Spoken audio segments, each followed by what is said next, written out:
Good morning दोस्तों, Champaran maths point channel में आपका स्वागत है। मैं रंजीत कुमार गुप्ता। आज हम कोऑर्डिनेट ज्योमेट्री का एक्सरसाइज 7.1 पढ़ेंगे। तो वीडियो को शुरू करने से पहले चैनल को सब्सक्राइब करें, शेयर करें और बेल आइकन दबाना ना भूलें। दोस्तों वीडियो को शुरू करते हैं। आज हम कोऑर्डिनेट ज्योमेट्री पार्ट 12 में पढ़ेंगे एनसीईआरटी मैथ एक्सरसाइज 7.1 का क्वेश्चन नंबर 8। तो चलिए हम देखते हैं क्वेश्चन नंबर 8 क्या कह रहा है हमसे। क्वेश्चन नंबर 8 हमें बता रहा है कि y का वह मान ज्ञात कीजिए जिसके लिए बिंदु P 2-3 और Q 10y के बीच की दूरी 10 मात्रक है। यानी कि ये बता रहा है कि इन दोनों P और Q के बीच का जो दूरी है वह 10 मात्रक है। और आपको पहले भी हम बार बार बताते हैं, ये मात्रक जो होता है ये कोऑर्डिनेट ज्योमेट्री में जो भी डिस्टेंस निकालते हैं वो इसका यूनिट्स होता है, स्टैंडर्ड यूनिट्स इसी को लिखते हैं। जब कोई मात्रक नहीं दिया रहता किलोमीटर या मीटर के बदले में यहाँ क्या लिखते हैं, मात्रक लिखते हैं या इंग्लिश में यूनिट्स लिखते हैं, वहीं ये मात्रक है। तो चलिए हम लोग समझने की कोशिश करते हैं और सॉल्व करते हैं कैसे इसको सॉल्व करते हैं। तो अब हम तो इतना तो समझ ही चुके हैं कि बिंदु P और Q के बीच की जो दूरी है वह 10 मात्रक है और हमें इसमें जो y है उसी y का मान हमें ज्ञात करना है। तो सपोज डेट कि मान लेते हैं कि ये हमारे पास एक लंबी रेखा खंड है और ये हमारे पास P हो गया और इसको मान लेते हैं हमारे पास Q है। तो अगर हम P और Q मान लेते हैं तो P हमें बता रहा है कितना है 2-3 और Q बता रहा है हमारे पास 10,5 और इन दोनों के बीच का जो डिस्टेंस बता रहा है वो बता रहा है हमें 10 यूनिट्स यानी कि 10 मात्रक। तो चलिए हम देखते हैं 10 मात्रक यानी कहने का मतलब ये जो दूरी है वो हमारे पास कितना है 10 यूनिट्स है यानी कि 10 मात्रक है। तो चलिए अब हम देखते हैं कैसे इसको सॉल्व करते हैं। तो आप पहले भी पढ़ चुके हैं कि ये PQ जो है वो एक डिस्टेंस फार्मूला पे यानी कि इसका डिस्टेंस निकाला गया तब 10 मात्रक आया। तो इसका मतलब है कि PQ का जो डिस्टेंस होगा वो कितना होगा 10 मात्रक होगा। तो इसी का हम लोग उपयोग करते हुए बनाएंगे। तो हम लिखते हैं यहाँ पे यानी कि डिस्टेंस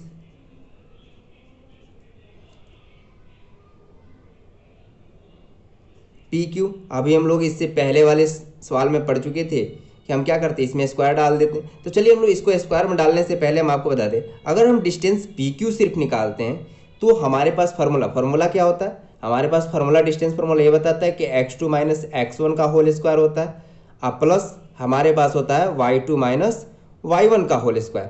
तो चलिए अब हमें समझने की बात है कि अगर हम इन दोनों का इस तरह से फार्मूला अगर लिखते हैं तो इसमें रूट है तो हमें सॉल्व करने में थोड़ी सी दिक्कतें आ सकती है। इसलिए हम क्या करते हैं यहाँ से रूट हटाने के लिए हम इस डिस्टेंस PQ पे स्क्वायर डाल देते हैं।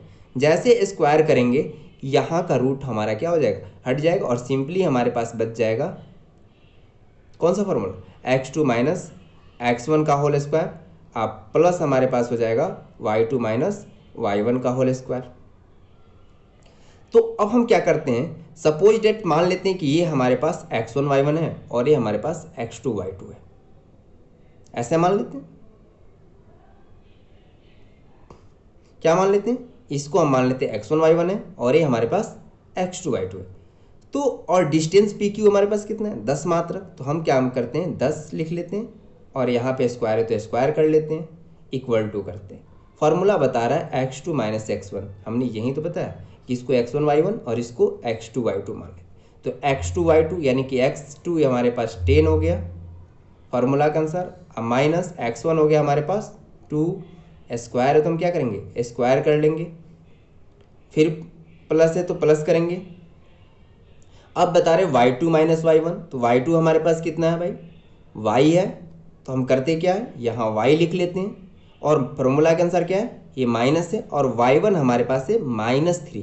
तो फॉर्मूला का माइनस और यहाँ का माइनस मिलके क्या हो जाएगा दोनों प्लस हो जाएगा। तो एक काम करते हैं प्लस कर लेते हैं और लिख लेते हैं स्क्वायर है तो स्क्वायर कर लेते, फिर वही काम करेंगे। ये देखिए 10 का स्क्वायर करेंगे कितना आएगा हमारे पास 10 नहीं है 100 यानी कि 10 का स्क्वायर हमारे पास 100 हो गया।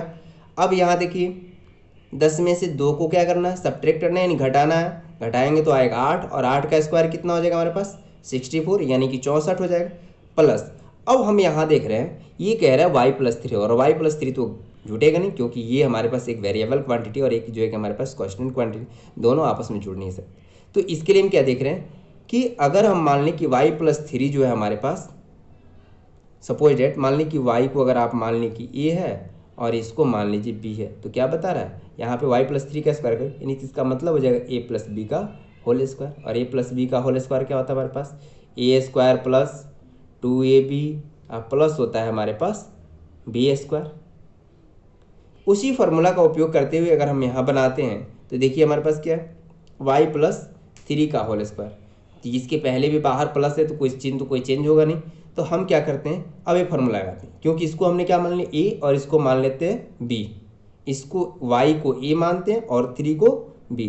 तो फार्मूला कहता है a+b का होल स्क्वायर बराबर a², यानी कि y का स्क्वायर।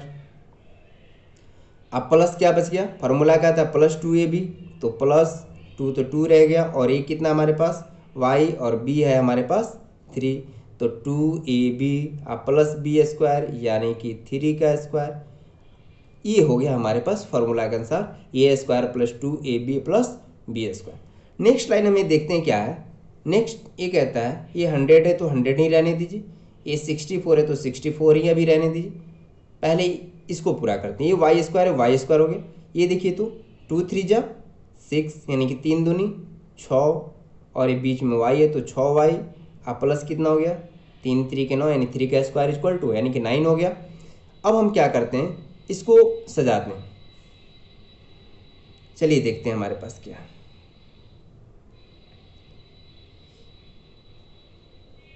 एक लाइन और हम बढ़ाने की कोशिश करते हैं। ये देखिए हमारे पास कितना हो गया y², ये +6y है तो +6y कर लीजिए, और ये देखिए दोनों के दोनों हमारे पास प्लस में, तो कितना होगा 64 और 9 मिल के हो जाएगा +73। अब एक काम करते हैं, ये +100 है, इसको भी उठा के हम इधर ये ला लेते हैं। तो देखिए अब हमारे पास क्या बचता है, चाहे इसको उठा के हम इधर ला लेते हैं तो देखते हैं क्या बनता है। लेकिन हमें y का वैल्यू निकालना है, तो एक काम करते हैं सबको एक ही तरफ रखते हैं। तो ये y² तो y² हो गया, +6y तो 6y रह गया, और ये हमारे पास +73, और ये प्लस में जब इसको उठा के इधर लाएंगे तो क्या हो जाएगा -100, और इधर क्या बच गया, अब कुछ नहीं, क्योंकि 100 तो उठा के हमने इधर ला दिया, तो बच गया क्या है हमारे पास, ये हो गया 0। अब नेक्स्ट लाइन हम देख रहे हैं, y² बराबर y² हो गया, प्लस है तो प्लस रहने दीजिए, 6y है 6y, और इन दोनों को जब हम आपस में घटाएंगे तो कितना आएगा हमारे पास 27।